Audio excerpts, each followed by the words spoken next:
Kira, I know we have a long way to go, but are we starting to get better about caring about school boards in these local elections? When I talk about we, I'm talking about people on the right. I know the commies care about them. They've known that this is their real power forever, so they've always been involved. Are we getting better?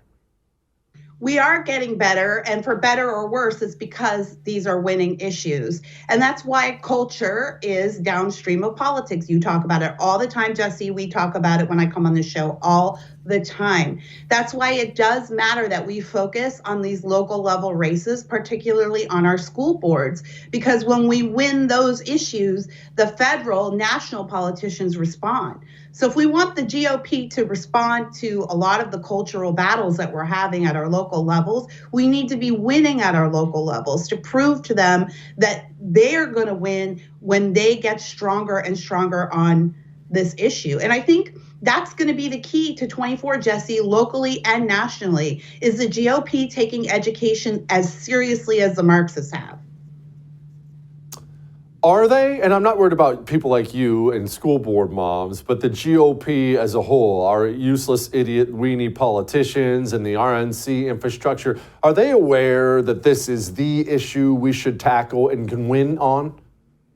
They're starting to be aware.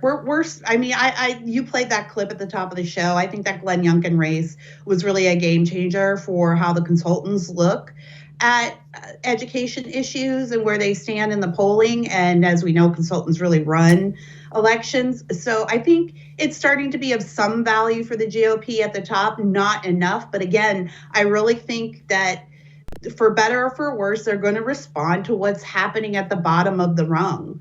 And so the way to get them to respond, they want to win elections. So we have to prove to them that they can win elections with this issue.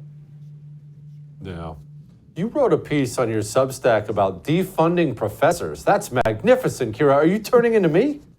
I don't know why we are talking about the issue of pulling funding from universities that are hosting pro-Hamas events and anti-Semitic language and clubs.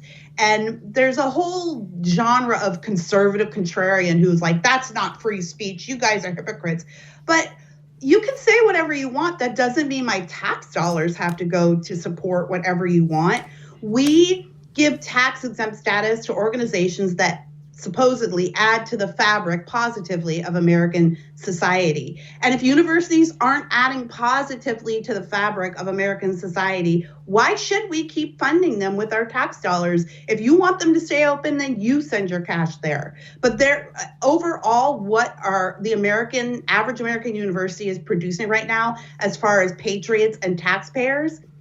It's not worth it. That there's no payoff. So it doesn't seem valuable to me to let them keep their tax exempt status. I don't think that's a conservative issue. I think that's logical.